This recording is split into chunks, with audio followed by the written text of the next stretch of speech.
So I am back with Halley Sutton this week. Woohoo! And Woo, back in you've been being LA. a surrogate dog mom for a few weeks, so you've been Yes. busy. Yes. I was taking care of Annie the dog, who is my parents' dog while they were in Yeah. France. And she is a love and a queen bee, and she has a Mm-hmm. lot going on in her life. And also, while I was there, I got Mm-hmm. to spend a week with Lane Fargo, friend of the pod, Yes. author of The Favorites. She came out so where my parents live is this beautiful part of California, very far in the north, very rural, called Humboldt County. It's the middle of the redwood forest. It's like, Oh, nice. the town I grew up in had 16,000 people, and it's centered around the university that's there, which is why I'm there. My grandparents were professors, so that's why they moved Oh, there. And nice.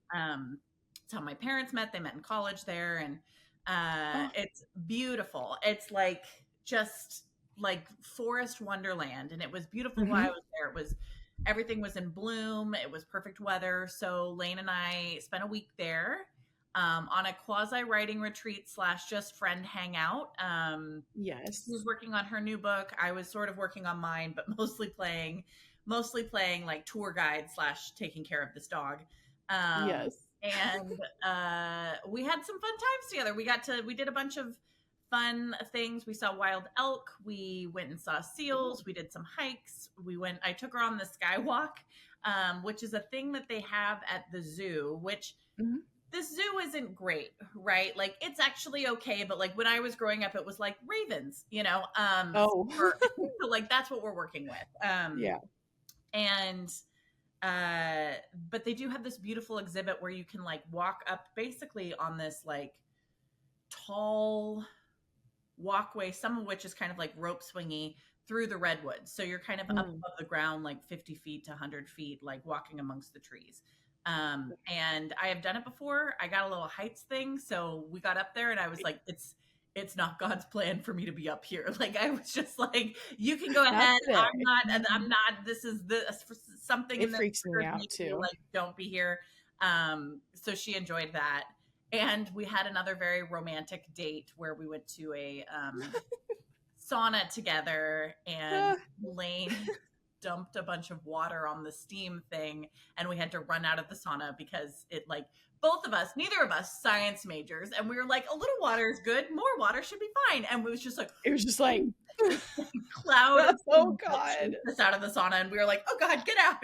But it was fun and very creatively fruitful, and That's amazing. yeah, and excited to know that like when her next book comes out, whenever that may be, a little Mm-hmm. piece of it has like my hometown threaded into it. So Oh, I love that. And I yeah, love all your romantic stories with I Lane. know. Lane and I are basically like sorry to her husband. I don't, I we're know. basically life partners at this point. Right. Oh, that sounds so fun. I went like the week before you guys did that. Mhm. I went to a suburb of Chicago Mhm. for Ashley Winstead's event and I saw Lane and she was like, oh my gosh, Hallie's going to be jealous. And then she was like, but also you should be jealous because I'm going to go see Hallie. And I was like, you're just a little sister of chaos right now. And I was jealous that I wasn't there, Oh, but I yeah, we did. know. We had a great time. Yeah, We're gonna make it happen sometime. Well, I also just need to make it out to LA. The yeah. amount of people I know there is growing, and I'm like, didn't see this happening, but here we are. I've got a murder bus tour just waiting to I take off know. here. So That's what I told Tyler. I was like, and Hallie would take me on the murder tour, and he was like, "What did you just say?" And I was like, "Oh, sorry, I forgot. You didn't read the hurricane blame blame." it. Yes, we're not going to be murdering people ourselves. Just No, I mean, outside. unless I mean, somebody pushes us, who's to say? Who's to because say? self-defense sometimes Right. happens, needs to happen. Yeah, It could be the I think we can handle good for ourselves. tour. Yes. Well, that's awesome. So you also said it was creatively fruitful. So you feel like you did get some writing done or other Yeah, creativity. I've been working on a book for a year and a half. I think we've talked about this, that I have kind of Hmm. wound up shelving at the moment. And so I'm working on a new one, and I'm pretty busy between now and the end of July. So what I'm Mm. just trying to do right now is just sort of like build out the world and the plot and the characters. And then come Mm. August, I'm going to try to really make a push to write a big chunk of the book. I'm not somebody who could draft a book in a month. I do have friends who can do that. Wendy Hurd, for one, who is a fabulous writer Wow. and also just like the most like on it person. Yeah. But you know, if I got like 35 or 40,000 words down in like a month, I would be thrilled. And that does seem doable. Even if they are going to need a lot of work. So yeah. So Right. while I was there, it was sort of thinking about different elements, talking stuff through with Lane. And then also, I don't know, man, my brain has also been invaded with the idea for another thing that's like very different. So I'm Oh taking man. that. Yeah, I know. You and I'll maybe, sorry, I hate to do this Yeah, podcast.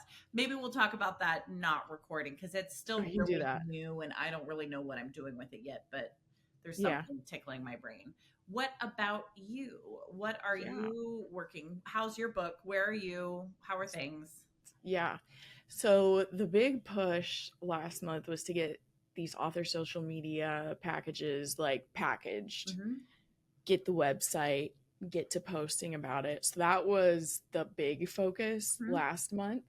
Um, and I wrote a little bit in like my book. But the other thing that had been kind of standing out to me, like obviously a lot of people have Substacks, and you do too. If anyone wants to follow Hallie's, I'll put it in the show notes. And I've debated it before, and then I've been like, okay, what?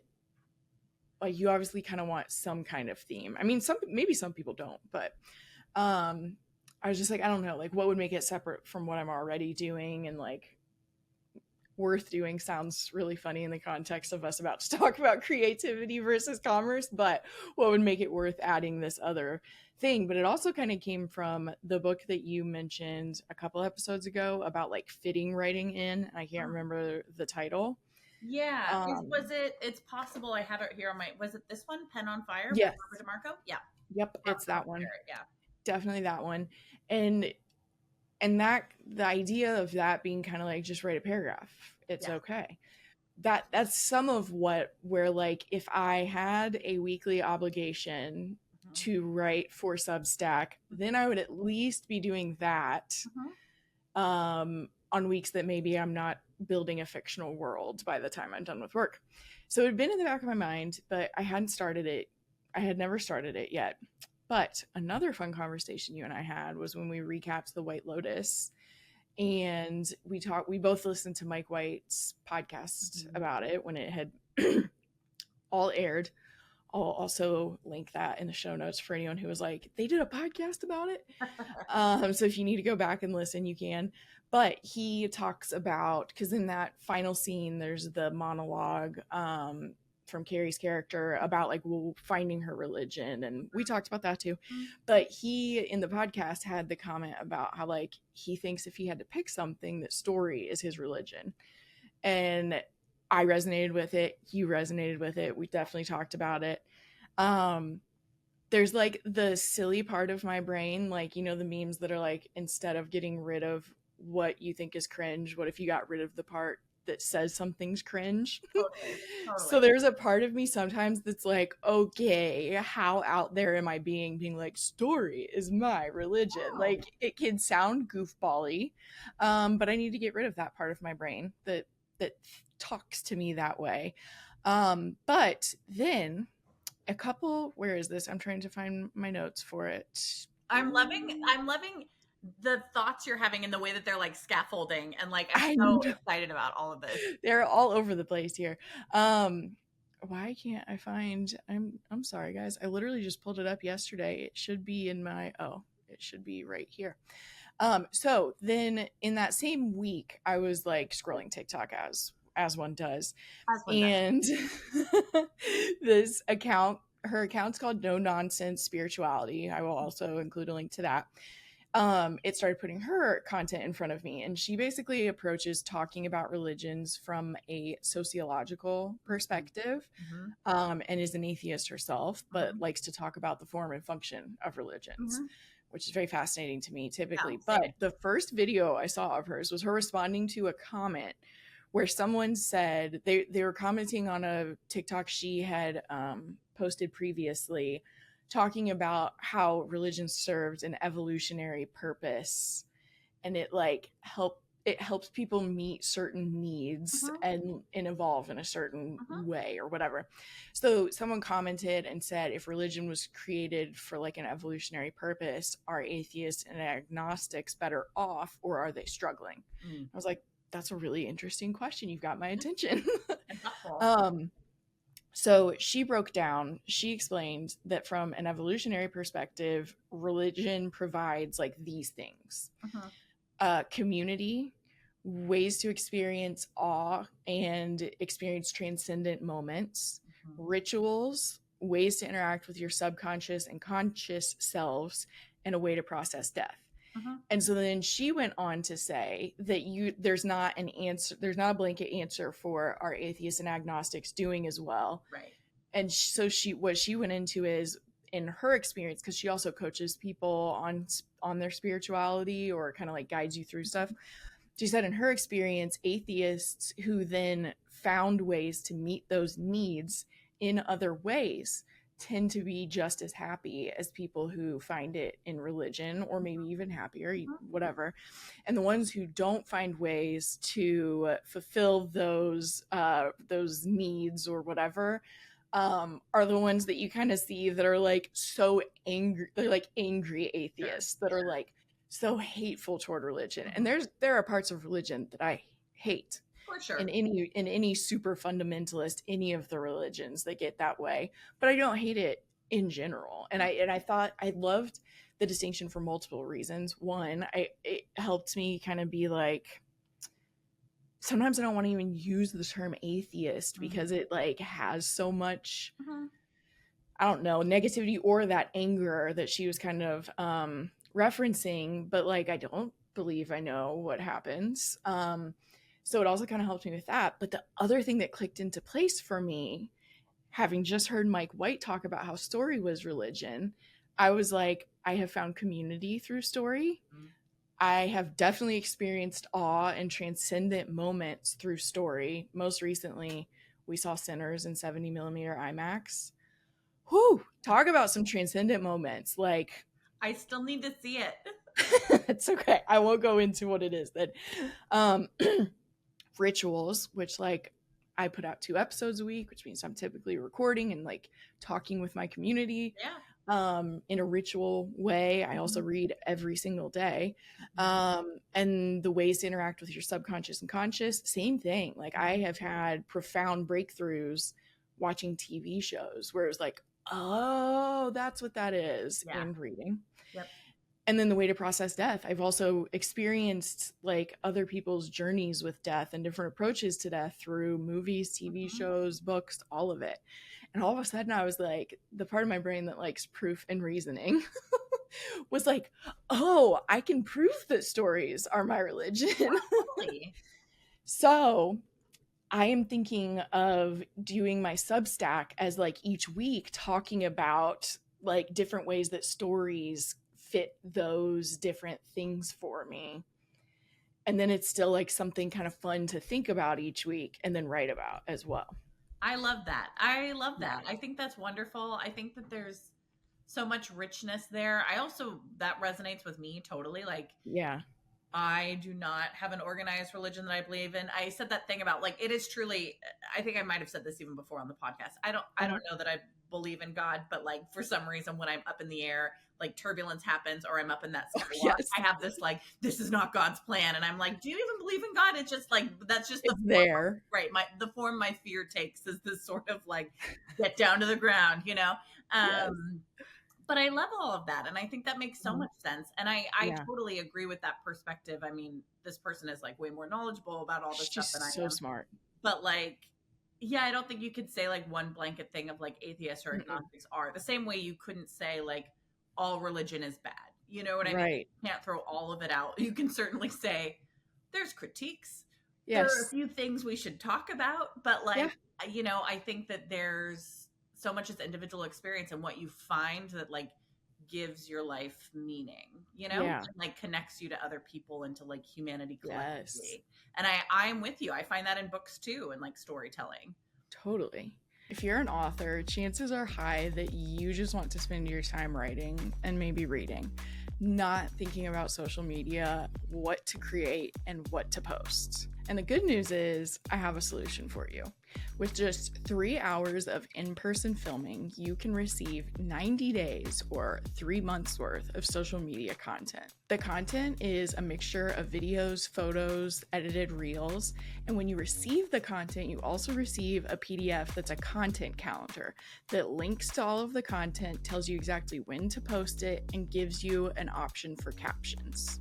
And if you've ever felt like you're tired of just talking about your book all the time, we will help you come up with ideas that are general content for your page that's not just all about your books. If you are tired of thinking about your social media presence and just want to get back to writing, check out the link in the description. Yeah, I think it's also that part that we've talked about with how it like expands your empathy, because you get to experience so many different things. So it was reminding me of that.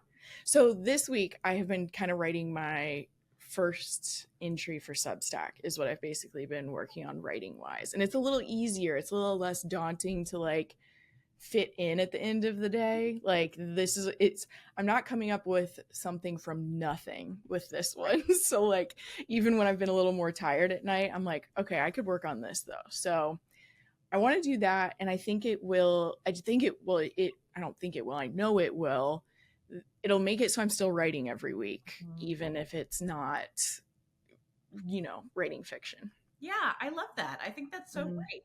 And I'm excited to read your Substack and subscribe as soon as it's up.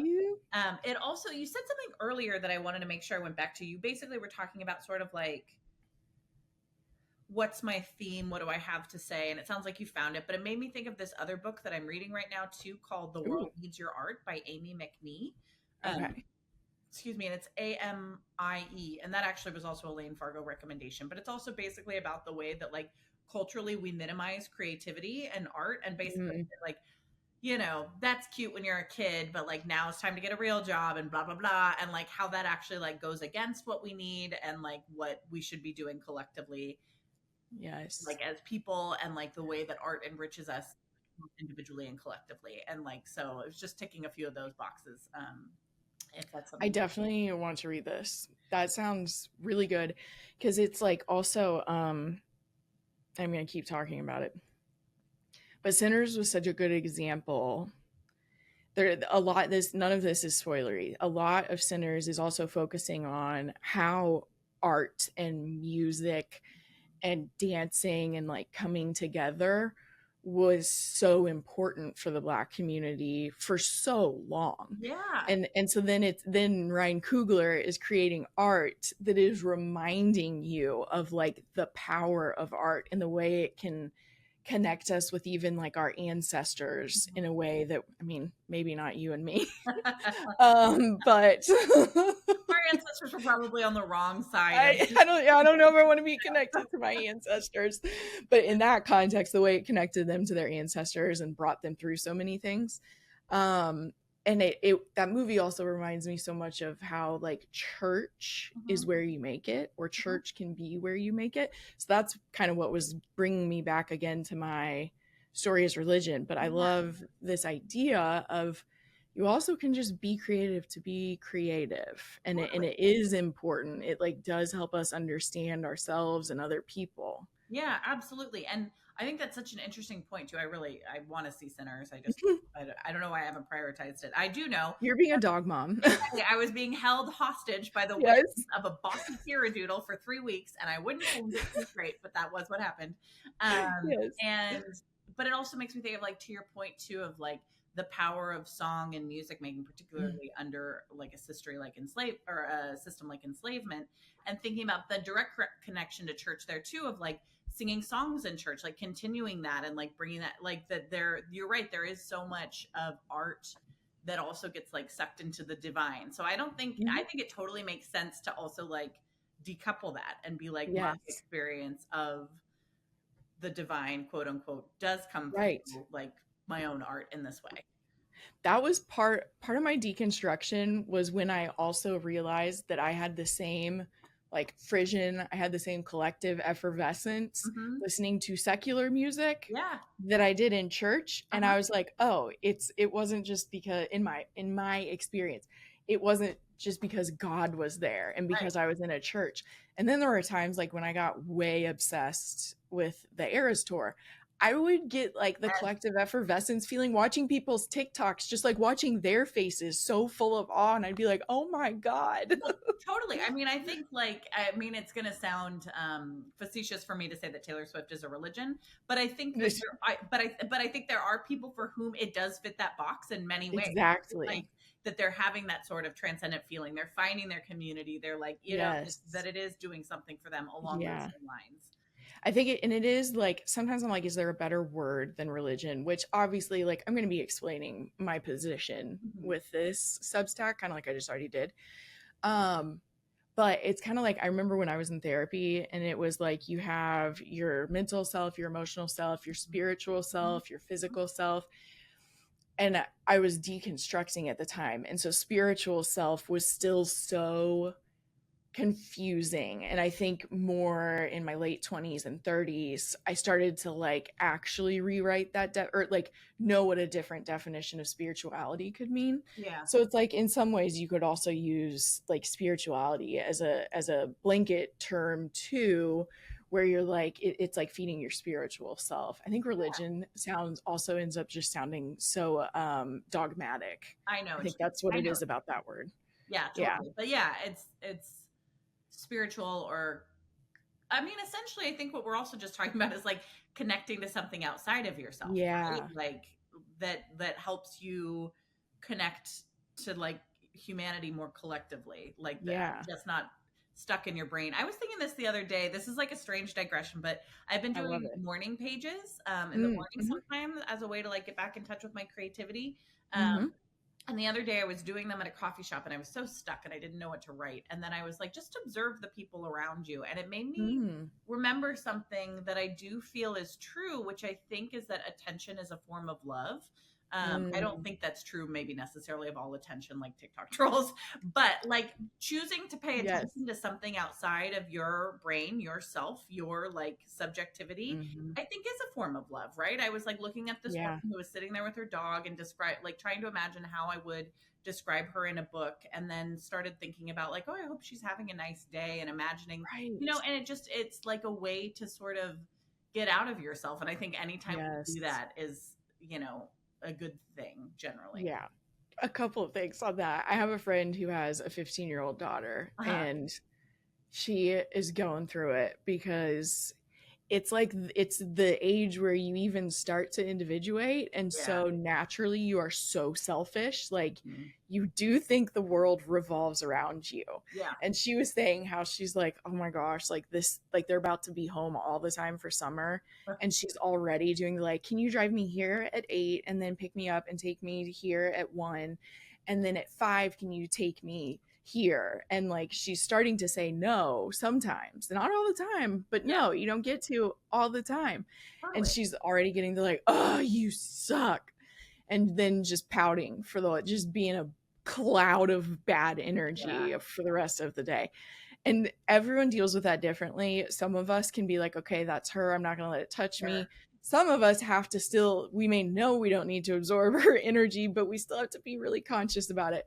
So she was like, I am just like, I don't even know what I'm in for this summer.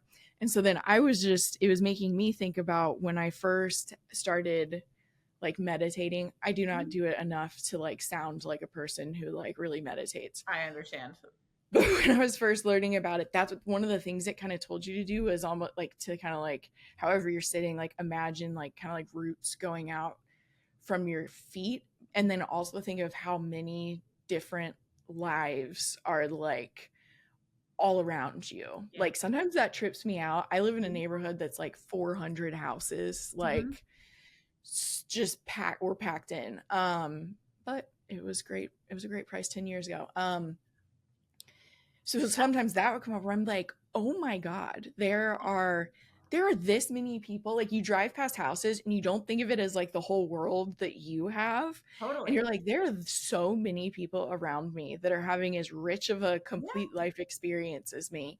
And it is good to remember it's not all about you sometimes. Totally. Dude, I think about that all the time. Like, and I talk to my therapist about it sometimes where basically Yeah. like her feeling is, this is simplified, and I know she has a more complex view, but like one problem that we're having globally is that we are not meant to imagine 8 billion people on the planet all having rich individuated lives, right? Like Right. we evolved to imagine like a village of like Yeah. 100 people, and like that's a number that we can like make sense of, but like Yeah. it's hard to like understand. And I think about that all the time too, where you're Mm-hmm.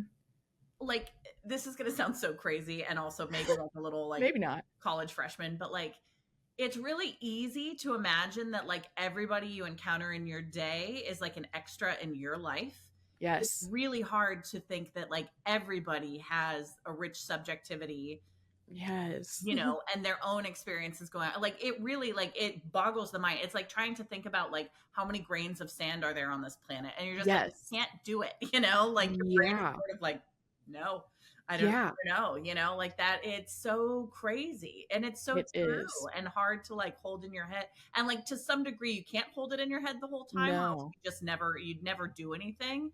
Mm-hmm. And you like do have to have a degree of selfishness, I think, to be a human, like a healthy degree of selfishness. Right. Like I deserve For this like food, survival like, even. yeah, exactly. Like, but yeah, it's crazy. I do It think is about that a lot fascinating. too. It's just like there's Yeah. so many people out there, I know. and we get to Just write about a small subsection. We get to make up our own people and write about yeah. Yeah, then they're the fictional people that feel real in our minds. them. Totally. Yeah. Yeah. It's you're right. It would be overwhelming to be aware of truly everyone's like everything everyone's facing every day. Yeah. So it's okay. It's also okay that sometimes our brains go into default and they're like, oh, this is the plumber in my life. Yeah, I think so. I think you like have to do that, you know, to just like get through your to-do list, just like get through the day. Yes. You can't be like, I'm going to put myself in his shoes all the time, you know, Yeah. although we could all probably stand to do it a little bit more, but Right. yeah, Right. that's a Yeah. balance. Well, One- other than right. we have spread our wings and we're now in new places. Yes. Well, other than this book that I now want to read, The World Needs Your Art, did you read anything recently that you were loving too? Yes, I read a couple of things while I was home that were excellent, and I just finished a book last night that was excellent. So when I was home, two of the books that stood out to me that I read one was called Monsters, A Fan's Dilemma by Claire You Devereaux. told me about that. You didn't like tell me much about it, but I think I find an audiobook version of it. Anyway, go ahead. It's really good. She's feeling so, her basic question is kind of like, I don't remember how she starts the book, except she starts it with Polanski, which I think is a good starting place for this. That's a good one. Tackling, where she's like watching his movies and loving his movies and being like, how can I love his movies when I also can't stop thinking about what he did? And then uses that to kind of like talk about this wider question that I think a lot of us culturally have been wrestling with. And I don't think there's any one easy answer to, that is like, what do you do with good art made by shitty people, usually shitty men, but not always. Like, and she does bring a few examples in there. Like she talks about basically what's monstrous in a man is usually like rape or murder.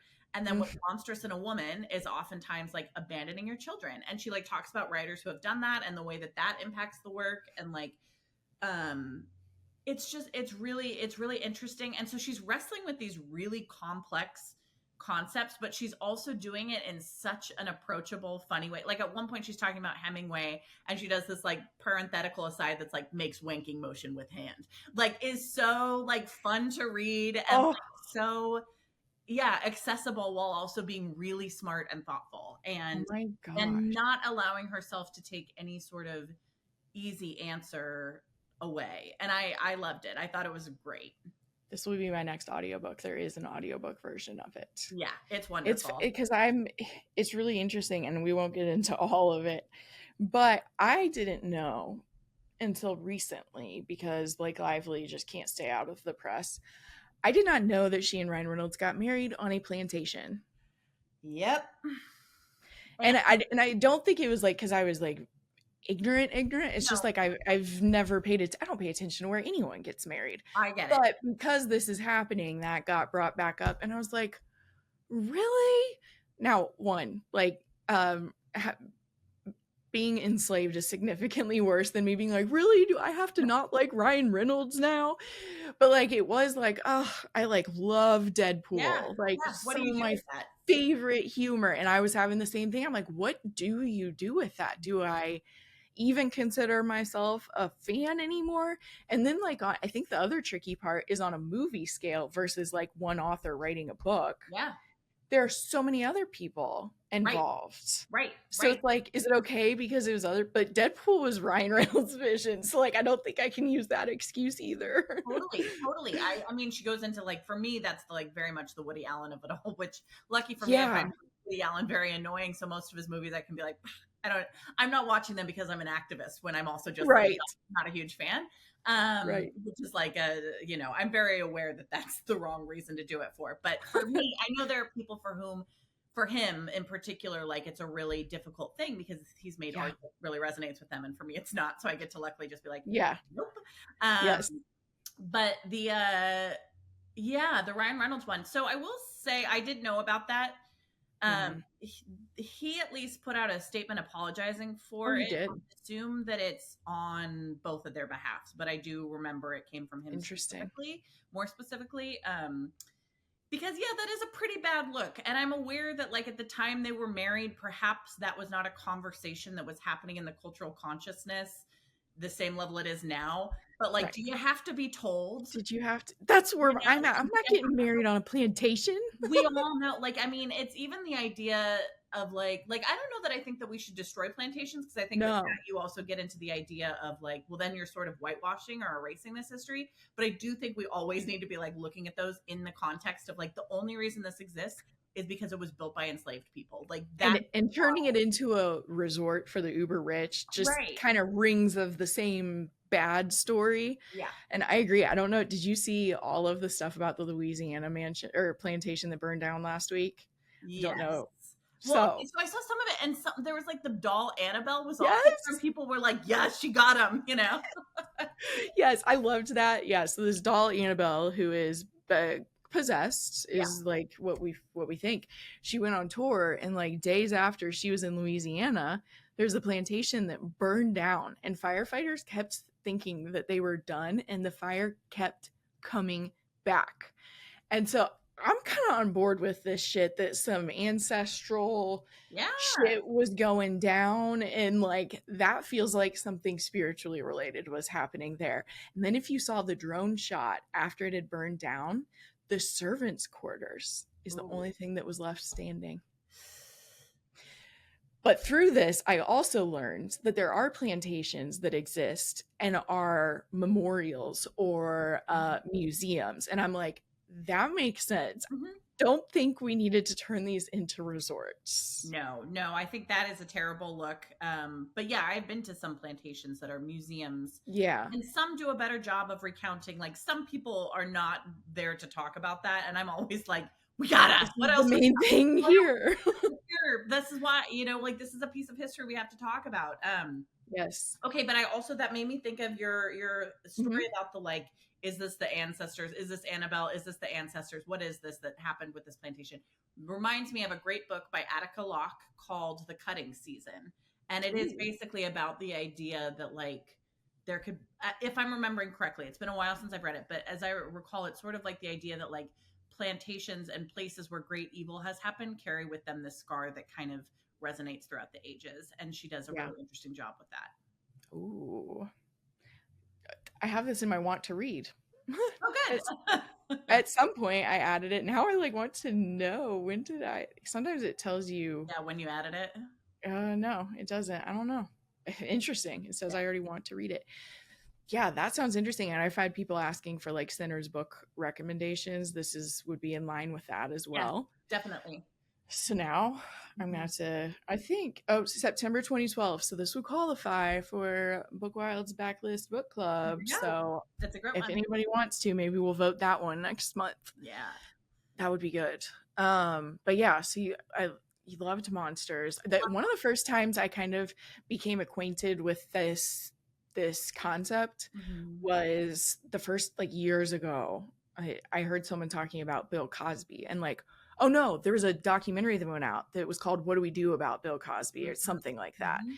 where it's like, you cannot deny that he changed things drastically for Black actors, even probably just Black people as a whole, Yeah. through the fact that there was finally representation on TV and how long it went on. Mhm.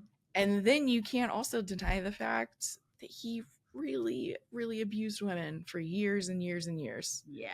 Yeah. She It's does so talk about, conflicting. yeah, she does talk about him a little bit. And Mm-hmm. yeah, and she has this really unique framework where she kind of talks about, I think she calls it the stain, which is essentially like this Mm. object exists, but now it's stained with this cultural knowledge. And like your ability to engage with that stain will depend entirely on who you are. And like Yeah. there are plenty of men or people who haven't experienced or aren't afraid of experiencing some of the things that these people have perpetuated, for whom it Mm-hmm. might be easier to engage in the stain and not look at it and be offended by people Right. who do. But like if you have been, you can't separate it. Or, you know, Mm-hmm. if that's something that's like in your consciousness, you can't separate it and just say like, Yeah.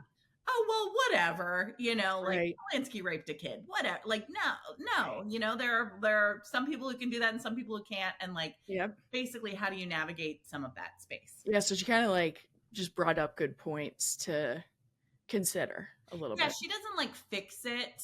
Yeah. I mean, You know, because there's no, and who there's no, couldn't? I really believe there's no one answer, which is sort of what she gets Right. to by the end of the book. That's good. You cannot say we have to throw out every Woody Allen film ever made, but you also can't say it's unfair to think about his work in the context of his life, because Mm-hmm. that's also crazy. Like, you know, that Right. like that, and that there's, it's, yeah. So it's a really smart, interesting kind of like wrestling with this question. So that was one of them. I'm sorry, I Yeah. promise I won't talk for 90 minutes straight about. We're on a podcast. We got to talk. And then I also read All Our Hidden Gifts by Caroline O'Donoghue, Okay. who is an Irish writer who I have like developed a little bit of a book crush on. She has a great podcast also called Sentimental Garbage that basically like reclaims like pop culture things that women are often told are like silly to love. And Oh my so, God. yeah, it's great. And so it'll be like she'll have an episode on like the movie The Bodyguard with Whitney Houston, or like different things that it's like people might consider like girly and not worthy of like analysis or appreciation. And it's really fun. And she's got this What like did you say the podcast title was? Sentimental Garbage. Sentimental Garbage. Okay.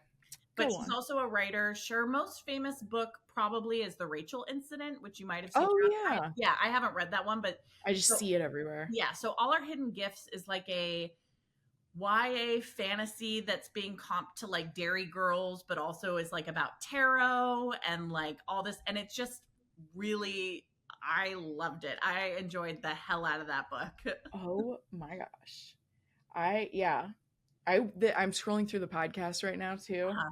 And for anyone who's as intrigued as I am, like Mermaids is this week's. Yeah.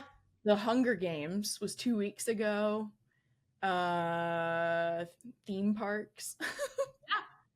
Yeah, I am really excited. This looks fascinating. It's really fun. And now I want to read that book too. It's great. It's a part of, I think there's a trilogy, and it's set in Ireland, and it's really, the voice is great. It's really fun.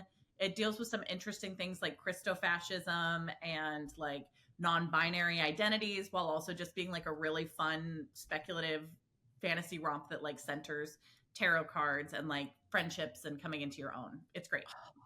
That's fantastic. Yeah, I really enjoyed it. Okay. Well, now I want to read both of those as well.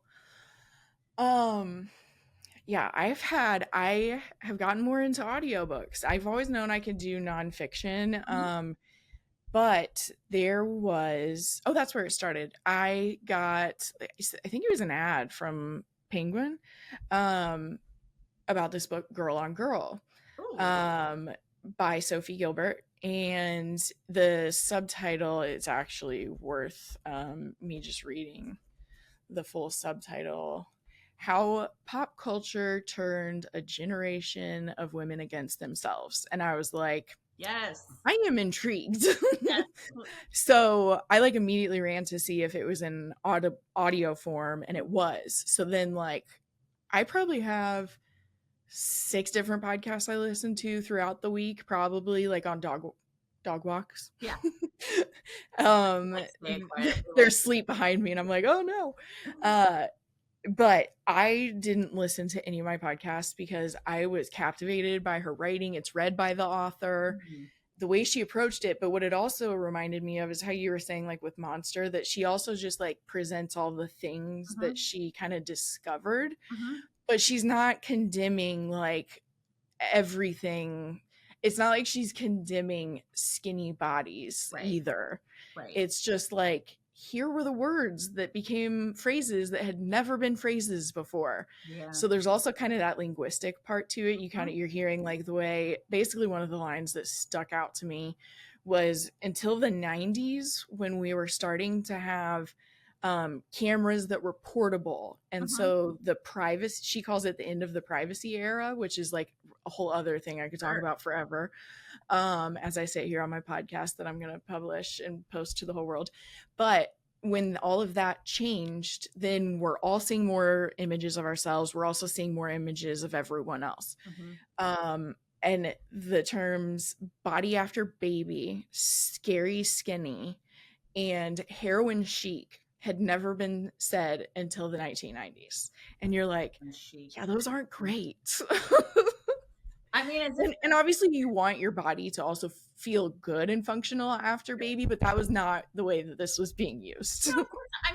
I mean, right? Heroin chic. I mean, first of all, if we want to turn this into a diet culture podcast, I'm also here for it. But Oh, we could but definitely do that. but like the idea that you could even call something heroin chic to valorize something, like, I mean, you might as well call it like corpse chic. You know what I mean? As if Yes, like look how beautiful you look when you're unhealthy. Like that's yes. fucked up. Like that's so fucked up. I know. And I feel like in the last 3 years, I see it more in articles where it's like, we're returning to heroin chic. The We are. Kardashians are dissolving their butts. I'm like, oh my God, And what are we talking about? the advent of like Ozempic and Wegovy, which, to be very clear, I think everyone has the right to do whatever they want for their body and to make the Yes. choices, health choices. But there's also so much of that that's going to be used as a tool to increase Yes. fat phobia, to say like that's more a choice than ever, And and it to like for people who are like need to decide that they wants. want to lose 10 pounds and they're going to use, like, I don't know that I believe that's how that medication should be Yeah. used. I'm not a doctor, so maybe I'm wrong, but I don't know. Well, and that was what was fascinating, because she's doing this whole chapter about the way like body image and stuff in general um shifted over that decade. And but then she also comes to the present, and she was like, she brought that up, Mm-hmm. and she was like, all of a sudden heroin chic was back in the vernacular, and you were hearing that celebrities had found this magical medication that could help them so much. And then the way she phrased it was just so good. She was like, and good news for you, just like everything else they'd sold to you before, you could pay for this too. And I was like, girl, you are, I just, her writing style. I know. And I people know, because I've talked about it, I definitely am using Ozempic. Mm-hmm. But I've hear like everything you said I agree with. And then even when I'm hearing it in this book, I'm like, that still is the point though. It's not always going to be women with PCOS like having breakthroughs. Like sometimes it is going to be like 20-year-olds who want to be like a model. And if we're shifting back that direction, so, and not that we got that far from that direction, by the way. No, really, I know people talk about like the backlash to the body positivity movement, and I'm like, how far do we get with it? Because for We did not get very I don't far. think we got that far, like we kind of like Uh-huh. started to lift off, and then it was like, get these Yes, ladies out of the spotlight, and you're like, exactly. okay. Well, and we never dropped the signifier. It was No, always, oh, there's a plus size model. We never just said, oh, there's a model. Like we never dropped the signifier. To me, that means we didn't get too far. So totally. yeah, like the thing to be concerned about is like really young girls or whatever. You could also be 40 and like feel so intimidated because maybe all your friends are like bone skinny, and you're like, now I need to do it. And that will be a harmful part of it too. Totally. And again, I want to reiterate, I think everybody gets to make the choices that are right for their I health agree. for them. And I think that it's just a bummer that it's like fat phobia also exists, I because know. it's going to be a thing that happens alongside of this. I know. We live in a world in which It is it like really because does. because I'm using it, I get all kinds of that type of marketing Uh-huh. in my feed now. Uh-huh. And it's very like high pressure. It's very like assuming just being skinny is what you're obsessed with. Like, Mhm. I remember like, because I started it in October of last year. And so all of a sudden I start getting all these ads that's like, don't you want to go to Thanksgiving dinner 12 pounds smaller? You can do it in 3 weeks. And I'm like, can we not be advertising it that way? Like, there's, so it is. You're completely right. The language is rough. Yeah, and it's just another it's as if like as you put your finger on it, like as if smallness always is the goal and that Yes. weight is always a problem, Yes. and like and then also this ties into something we're going to talk about more, but I had something else I wanted to say about Yes. Girl on Girl, but like it's just another thing for us to buy, it's like it's Exactly. another thing that you can be spending your money on. Capital is like Yeah. it's also hard for me to get away from that aspect of it, of like, oh, now I can buy thinness, and I like there know. is something about that that's also like I don't even know. I don't know what my thoughts are about it, but it's so clearly tied to capitalism that I also It think is. that's Well, it's so tied to capitalism too that even in my experience, and also if anyone ever wants to talk about it, has considered wanting to go on it, I would like please reach out to me. I'm coming from that perspective because it wasn't until I heard a girl sharing, I mean, she's a woman, but I feel like we all call each other girls on the internet, sure. talking about her experience because she has PCOS. And when she was saying, like, there are a few things she said that I was like, oh, wow, like she and I are having the same experience. Then she went on it and started talking about it. And I, for similar reasons, I didn't like the marketing around it, Mhm. but I also have been struggling to lose weight for my entire life, even Mhm. though I work out a decent amount and actually eat pretty well. Sure. I've also had problems with PCOS my entire life. So she started talking about that, and I'm like, I have to try. Like, it just got to a point where I was like, nothing else is working. And her story was so close and similar to mine. And so it's been super beneficial from that perspective. I can't remember exactly where I'm going with it, but also if anyone ever wants to talk about it, like I'm just saying, like I would talk about it because it's changed my life from Mhm. having her talk about it. Um, but yeah, when it was, oh, the capitalism part though. So I go through my doctor Mhm. and they say like she has PCOS, like, no, you do need to cover this. Oh, great. And they wouldn't.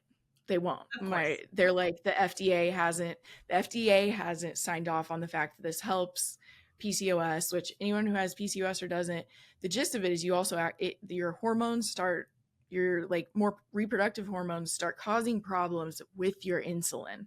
Mhm. So that's also why this kind of helps this, because Yeah. a lot of people with PCOS end up with diabetes. So Yeah. it's like it can be very interventional, like basically to just kind of start it. Anyway, FDA though is like they haven't paid for the trials to prove that it works for PCOS, so we can't cover it because that's not a reason or whatever. So then I'm like, okay, $1,600 a month is what it would cost if I didn't go through insurance. But what finally happened is, thankfully, this had been around for about a year and a half. The kind of like the conversation about it happening more on like podcasts and stuff. So it had been around long enough that finally compounding pharmacies were able to set up.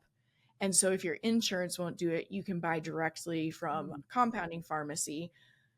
It is $189 for me. I just have to like manually like use syringes and stuff. But you want to talk about capitalism, that like Seriously. $1,600 a month, I know. because my insurance is like, I don't know, but like it's not exactly right for you. Right. So it is like all of it is complicated and like all of it has these sticky conversations to it. Totally, totally, and it has so Yeah, much. And yeah, this doesn't really fit with the Bookwild brand, but like I would love to have this conversation with you more in depth sometime too. Because at the we start of should. the pandemic, I actually started. I have somebody who is also in a bigger body and has like struggled to want to lose weight my whole life. And at the Mhm. beginning of the pandemic, I was like, I'm off the diet yo-yo. I'm not doing this to myself anymore. And so I started Yeah. doing um, intuitive eating, Intuitive eating. Yeah. nutritional counseling, and it has like changed my life in like a huge Oh, way. I love And like, that. yeah, would love to like talk about it but it's We like a should. very different like than Bookwild, but like I think I we have know. perspectives on like two sides of it too. And I think a lot of our audience is female. Mm. So it's all, I think they're interested in stuff. I feel like you and I have talked about something kind of like it, and people have been like, that was really interesting, like hearing this. So Yeah, yeah, yeah. we can stretch the Bookwild Yeah. brand. The other thing that might happen, I reached out to Sophie Gilbert, the author, to have her on. And she said she did like 52 podcasts Oh, damn. like leading up to it. So she was like, so I'm on a hiatus, but email me and then I'll tell you when I can. Yeah. So hopefully I'm going to talk to her about this book in depth too. So like might get some other insight there, but we could definitely, I think people would still be interested in this topic. Yeah, for sure, for sure. And I also like thinking about this book, you reading this book, I know this is so in tune with your interests, but it also feels so it feels like it could be research for your book too, and like what I know your That's book. how I felt while I was reading it. Yes. Because I had a friend who I posted about it and she was like, that sounds good. I just saw it in New York in the New York Times and now you're posting about it. I got it. So then I had this fun experience of like she started it when I was like halfway through it. So then she's sending me things like, oh my gosh, this line. And I was like, yes, wait till you get to this part. Yeah, so it was a really like fun experience listening to it that way, but she covers so much. And yeah, so hopefully she'll kind of be on the podcast Yeah, as that would well. be wonderful. But I think we could totally talk about all of this stuff. Yeah, yeah, yeah. I'm gonna add it to my Halley note. I'm so honored there's So physical sorry, what? Oh no, I just said I'm so honored there's a Halley note. Yes. I wanted to interrupt this episode really quickly. I have a goal of monetizing Bookwild, but I would love to do it without having to have ads in the podcast. And one way that I can do that is through my Patreon community. For those who don't know, Patreon is a community platform that allows creators to share what they're creating behind a paywall. And so that means exclusive content or early releases. The Bookwild Patreon has two tiers. The first tier is the bookish tier, and at that tier you get all of the episodes out a day early, and you get access to our private community chat where we can talk about anything book related or TV shows or movies. The second tier is the Bookwild tier, and it includes everything from the first tier but also Bookwild's backlist book club. So this year I've been wanting to also still read more backlist, even though I read plenty of arcs, and Bookwild's backlist book club felt like the perfect way to do that. We meet on Sundays. We are international right now, so Sundays are the best way to do it. And we meet on Zoom and we all pick a book and we talk about it, and then we talk about everything else we read during the month, and then we pick another book for the next month. So it's been so much fun so far, and we'd love to have you join the book club. So if you'd like to support the Bookwild podcast, you can go to the Patreon link in the show notes and you can sign up for whichever tier interests you. And if you're looking for a free way to support the show, if you can like and review it on whichever platform you listen to, that helps so much. Physical book that I read and gave 5 stars recently is We Don't Talk About Carol by Kristen L. Berry. She's a debut, but I did see that Lauren Ling Brown is in conversation with her at some point in LA. Well, then I that was actually, it was actually Lauren Ling's post about it was what made me aware of this book. So then I ran to NetGalley and was like, please. And then I got it a couple of days later. I'm having a hiccup attack, so hold on. You're lucky you're not in person with me. I'm known for like trying to scare hiccups out of people, and it makes people really mad. It works. So I mean, I kind of do scare easily, actually. You could possibly make it happen. But We Don't Talk About Carol. One, the cover is beautiful. I was like, oh, this grabbed my attention. Two, I always enjoy kind of multi-generational family mysteries. And so this one sounded really good. I might just read the synopsis so I don't spoil anything, but I might do it. Well, basically our main character, Sydney, has to go back to her parental grandmother's house because she just passed. Hmm. And when looking through the stuff, she finds this picture of a teenager who looks a lot like her. And so, does it say in the synopsis who she is? I think my agent represents this book. Ooh, I that's know this exciting. book. Yeah. I'm interviewing her tomorrow. I think Well, not the agent, but Kristen Elberry.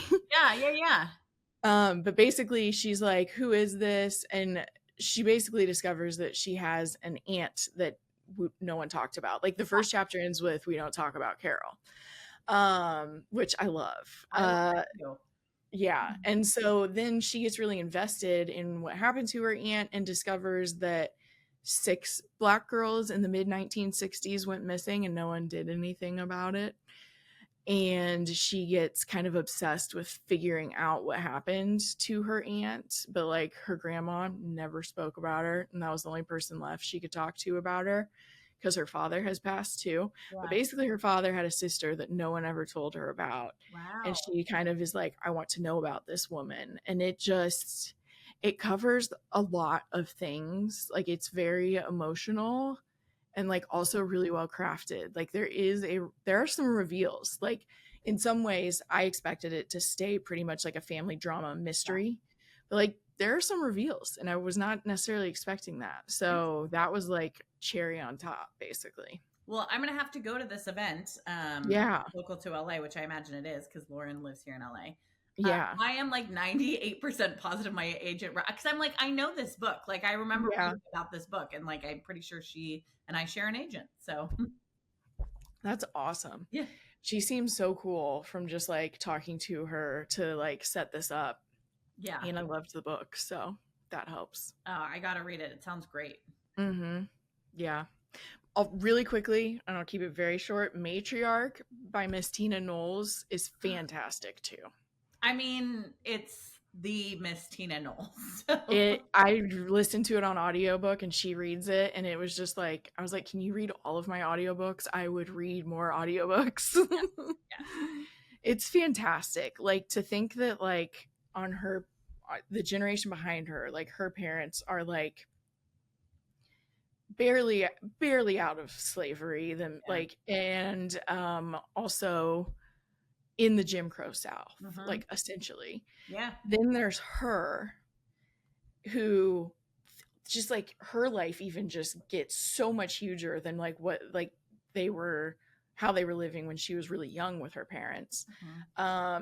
And facing so much racism still, like so much overt, not that there's not overt now, but the fact that that's on one side of her, and then there's her life, and then that she's the mother of Beyonce. It was so fascinating to just listen to, and she is so connected to Beyonce's success and like loves her daughter so much, and it just warmed my heart too. So I took so much away from hers as well. Okay, I gotta read that.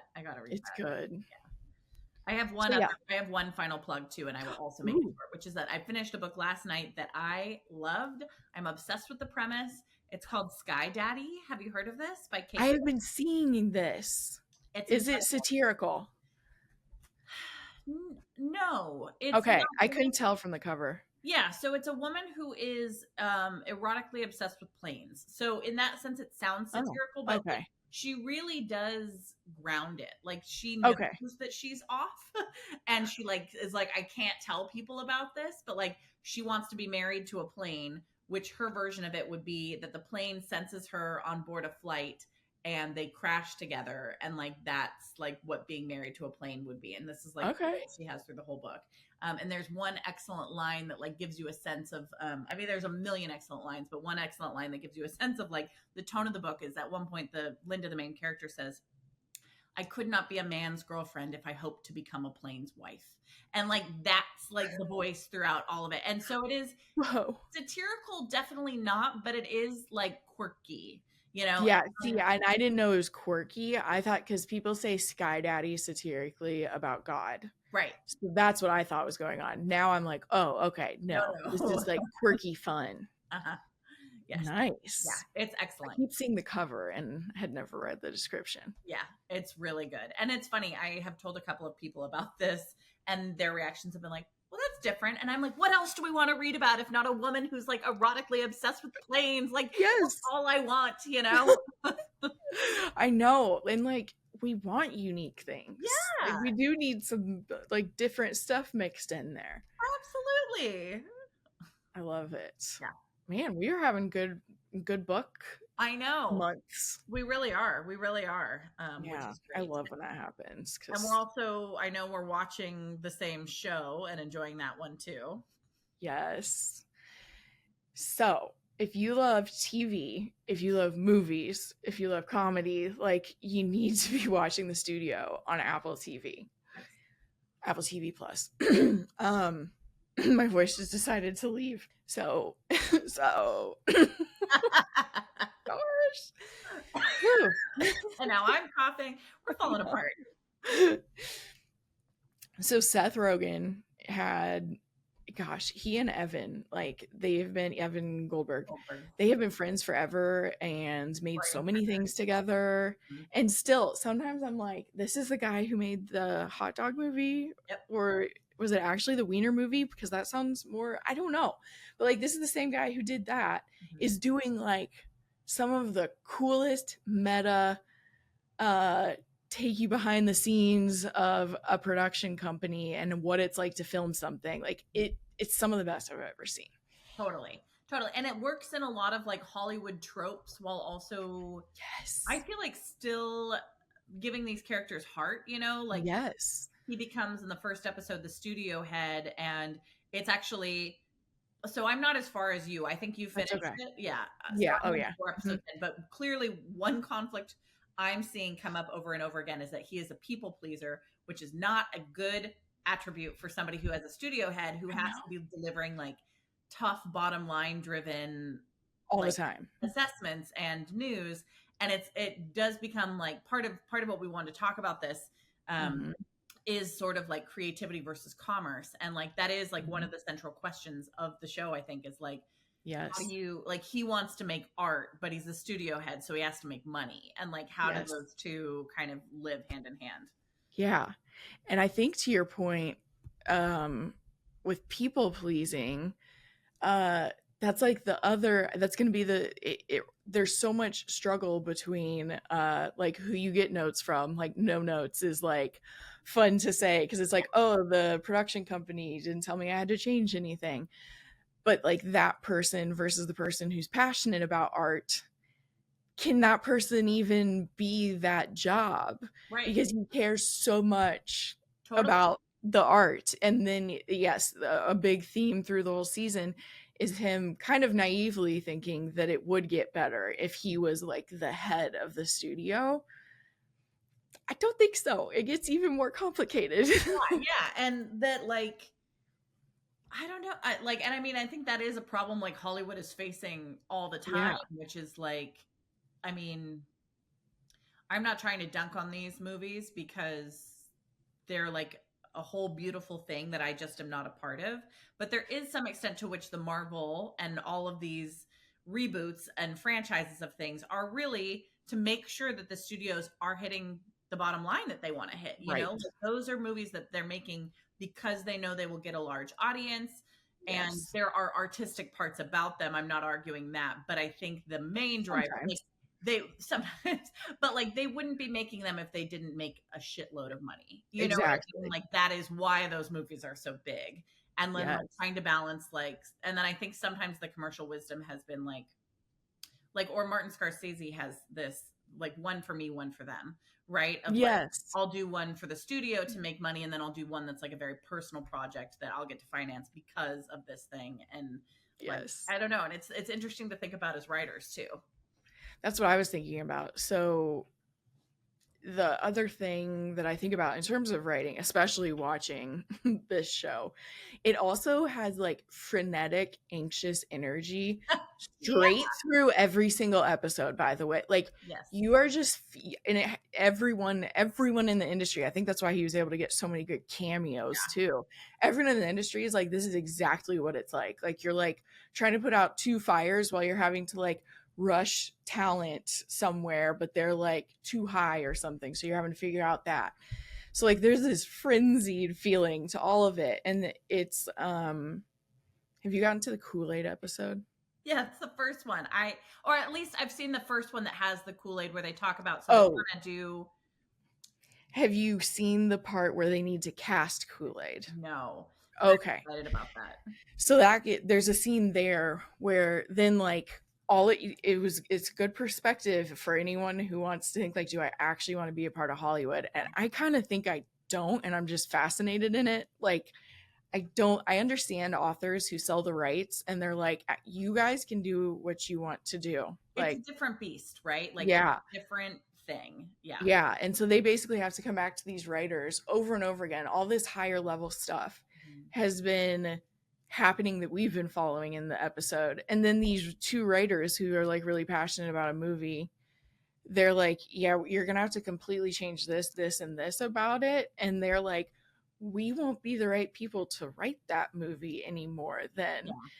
And so then it's even like thinking about being a writer in Hollywood, like the people who do that. And I'm glad there's so many I love who have produced so much great shit. Yeah. But like that is another kind of like determination, but also I think ability and willingness to be super flexible. Yeah. And I don't know if I have it in me.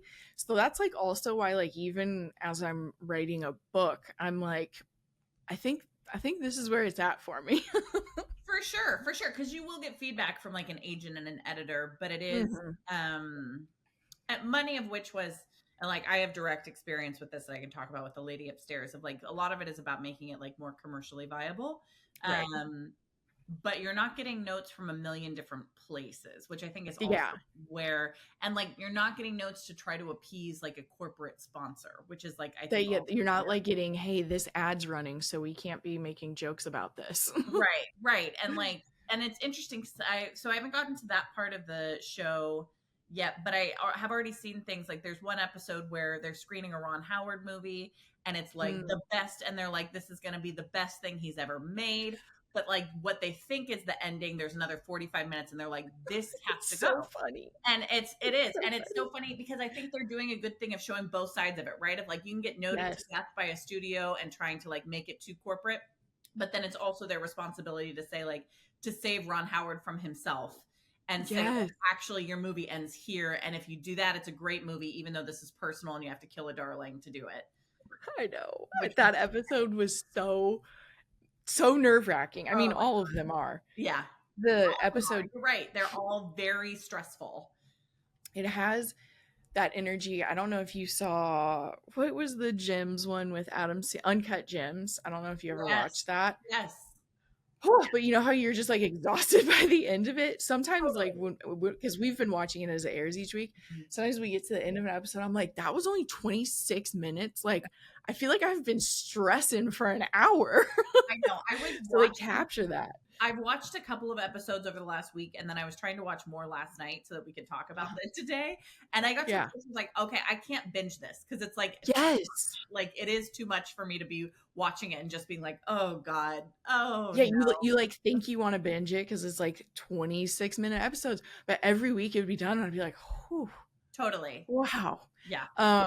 Did you see the one shot? The one shot episode is the second one. Incredible.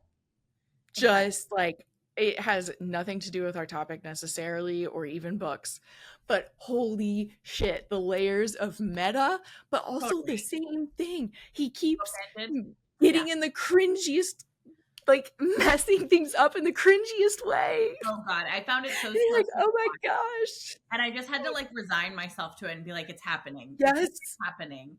But no, I totally agree. And like, but I actually do think it has some stuff for us to talk about in there, right? Like, yes. So they want to put in this oneer shot, which is like in the episode that is itself done in a oneer. So it's like a meta Mm-hmm. commentary, and they It's keep so talking cool. about bookends, and the show itself is that episode is bookend. Ends with a bookend. I like screamed that at Tyler. I was like, it's a bookend. And he was like, Totally. what? And I love that too.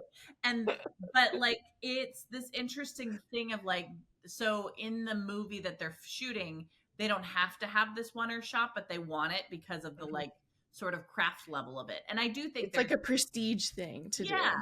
And I think that I think about that with like I'm writing thrillers, right? I'm not writing the great American or like crime novels. I'm not writing the great American novel, which is fine. Like I think I don't have that in me. trying to do that, and I don't need to be in that space. And but also like for me as an artist, like it is fun for me to insert those craft pieces that it's like I don't care if anybody else gets that. Like this is the thing I want to do, you know. And so I think that there is like I don't know. There was that episode. I did like that part. Yeah. Because his character Matt Remick is such a film nerd. That's the other thing. Like everything we're saying, he doesn't sound like a studio head. He's a film nerd. He's so passionate about movies, and he's a people pleaser. Yes. But it is like the kind of monologue that you get from him. Well, that's how they did it really well. Sal Saperstein is his friend, and what bookends the episode is them driving up to this and then they drive away. But he's explaining to him that was like a really clever use of exposition, because Tyler and I have kind of become exposition snobs, but especially when you go to action movies.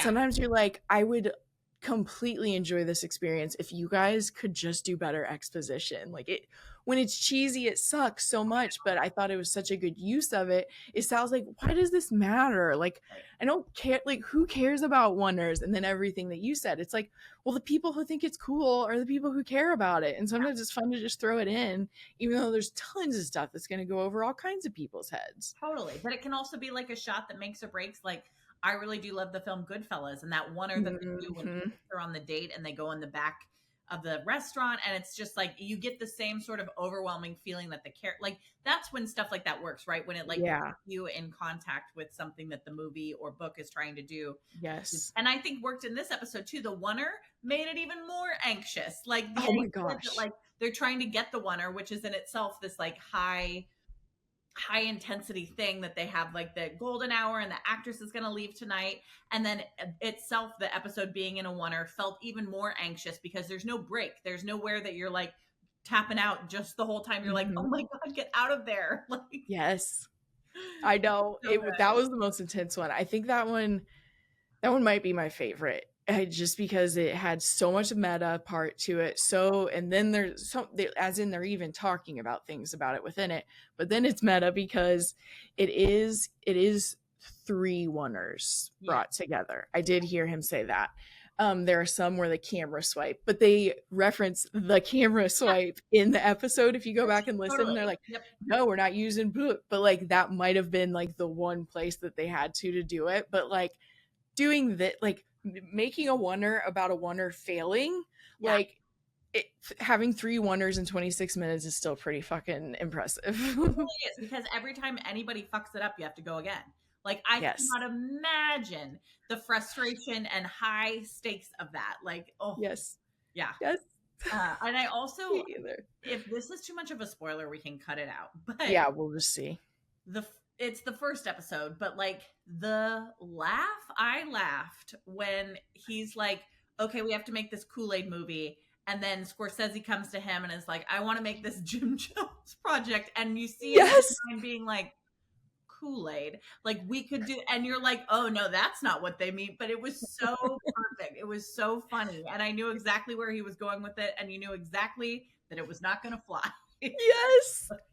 Oh, we cracked up too. I was like, that is, and even having Martin Scorsese like in that context, totally so funny. And then the ending, and he like crushes Scorsese's dreams, and then like bounces, and Charlize Theron's like, yes, out of my party. And someone's like, he's so depressed. Why would you do this to him? And they're like, it was gonna be his last film. Yes, they find out right before he has to tell him, and he's like, oh my god. I'm not made for that. No, That is for neither. sure. No, certainly not. Oh gosh. Yeah, it is, it's so good.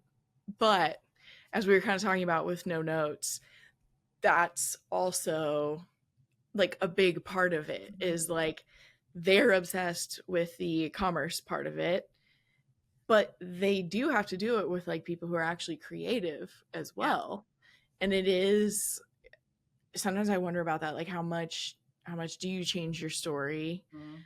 um I remember, here we go back to Ashley Winstead The critique. saying with, oh, we've talked about it with Midnight is the Yeah. Darkest Hour, that her agent, without giving spoilers, was like, do you want this to sit on an SFF shelf or mystery suspense thriller? Yep. And she was like, it's gonna do better in the genre you already were in. And sometimes I think about how like I felt the element of that in it, and I would have still loved if she wrote it the original way. Same. um but like at the same time, I do want more people to read her books so that she can keep writing more books. Totally. And that they're like, I'm curious to hear about your thoughts about like how much you think about commercial viability as you're writing and like if there's Yeah. something you would or wouldn't change. And I Mhm. also think in Ashley's particular case, it's hard to talk about because I don't want to give away for anybody Yeah. who hasn't read it. But she also, when I've talked to her about that too, and she talked about like there's a way in which, and I think this is true, like it's one of the things is it's not fair to break a compact that you've made with the reader. So if a reader, and I think that's where you see some books like there are some popular thrillers that kind of go supernatural without signposting that they're supernatural Yes. and Hmm. get backlash to it. Some people love it, but I think when you get backlash to it, it's because you have sort of not told the reader that this is what we're doing. And then you bring it in at the end and it's sort of like, it's this sort of, it upends everything that somebody thinks Right. they knew about what was going on in the world. And sometimes that can work and sometimes it's a cheat. You know what I mean? It's That's, like, I totally know. Gare went on a really big rant about this on an yeah, episode. So yes, like we agree. yes, yes. And I'm not going to name any names, but I have seen, Right.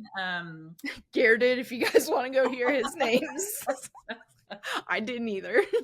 but I think like sometimes you will see that critique often in like, and I do think it's valid. I don't think it doesn't mean that the author shouldn't have done it that way, but like, I Hmm. understand why a reader would have the feelings of like, okay, for 90%, this book was a thriller. And then all of a sudden there's supernatural elements that I didn't know were like, that kind of Yeah, feels like, okay, I cool. agree. I can't play along because you didn't I let think me that's the big know. difference, Yeah. is Yeah. what you were saying with the signposting. Like, and it's probably why when I heard that about her book, I was like, well, I felt like that kind of was there if you were Mhm. paying attention. And Agreed. so, and like, also to be fair, it talks about vampires in the synopsis. So, like, Totally. but I know what you mean. There have been ones where, like, I was not expecting anything supernatural and it Right. happened. And I'm like, oh, what the fuck? Totally. And like, yeah. And it's sort of, it's like, how mad do you want to make your reader? You know, like, and Right. that's a question I think everybody gets to answer for themselves, although Yeah. sometimes your publisher will answer it for you. Uh, But yeah, it's an interesting question. I am always interested in writing a book, like a mystery that doesn't resolve, because I think that like it's something I think is interesting. And my agent mhm. keeps being like, I promise you, no one wants to read that book from you. And I'm like, but I want to write it. And she's like, cool. Write it for yourself. Exactly. Write a fan fiction, or not a fan fiction. What was like the Exactly. other? Exactly. I Let's, can't think of what I'm you trying know, to think of.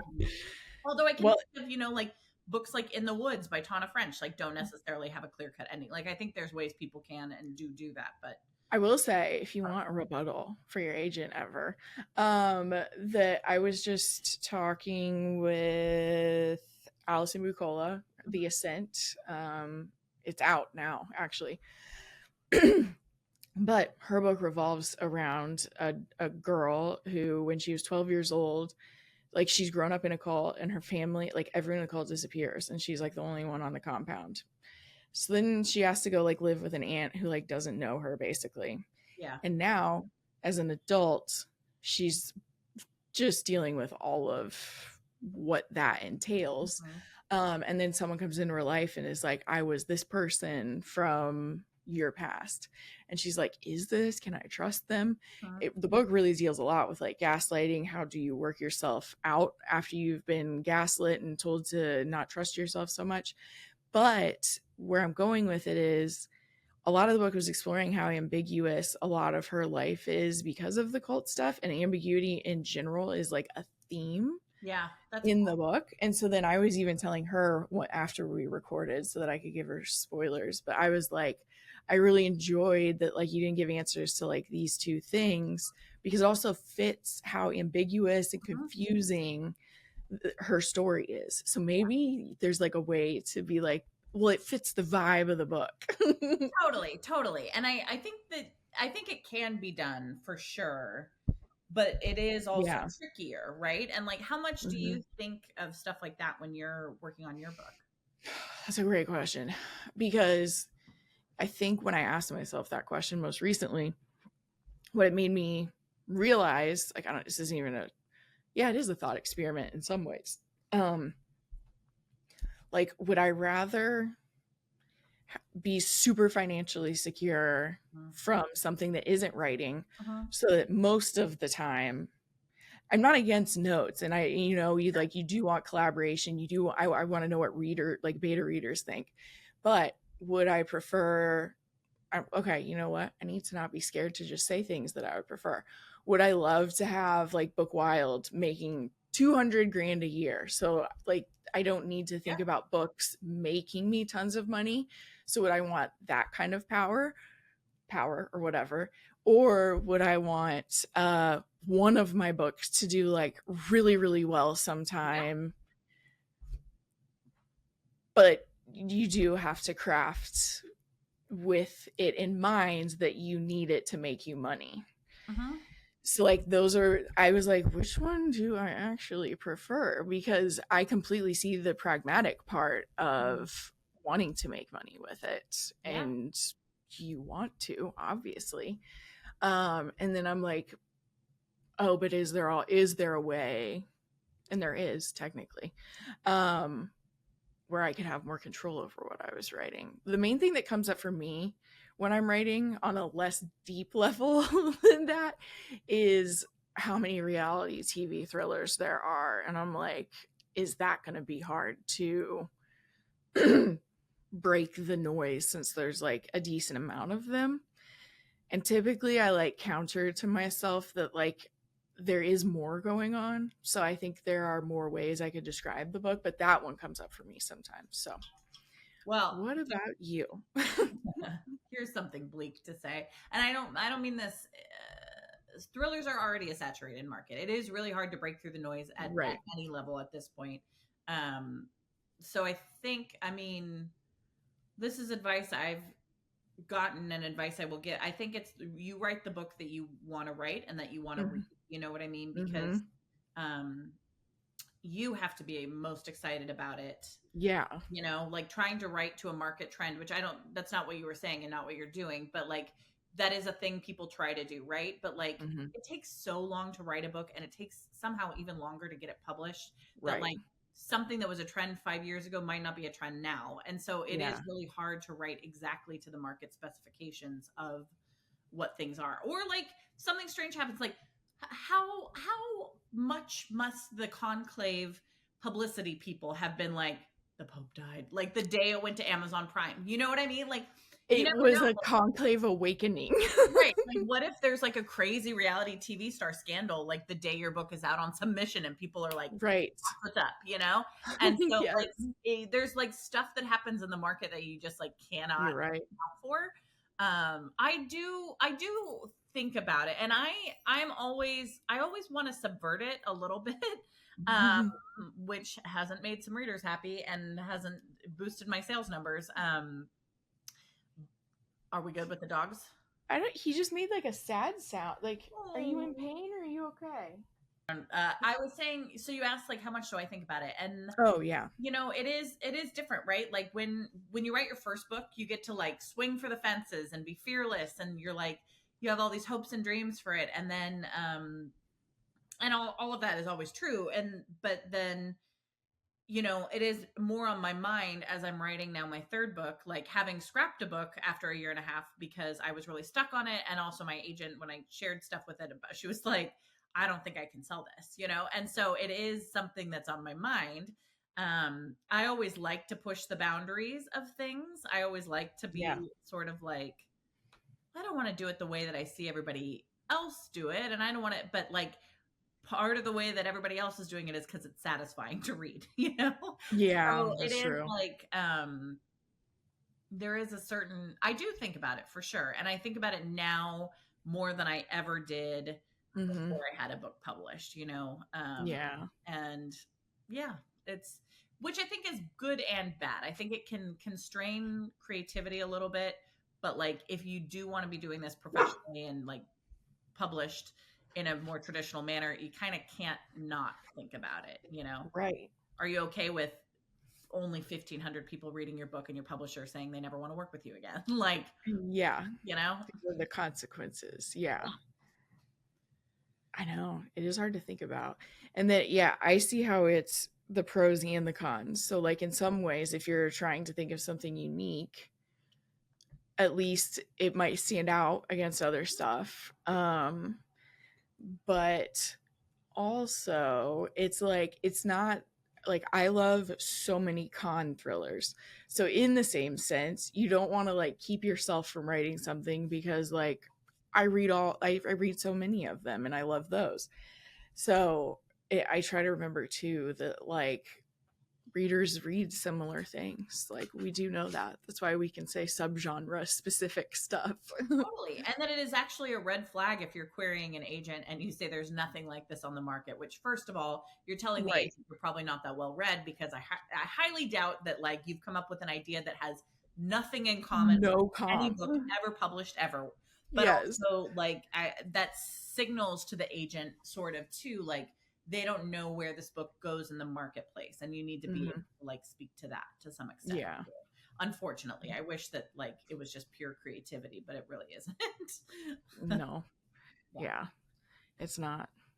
But at least it's not TV production company level complicated. totally, totally. And you're not getting notes from a corporate angle side saying like, we need you to not say that about Diet Coke, or Right. like, um, and that it is good. Like writing a book is kind of more a singular vision, even though you have input from your agent, your editor, and all these different people and your readers. But like, Hmm.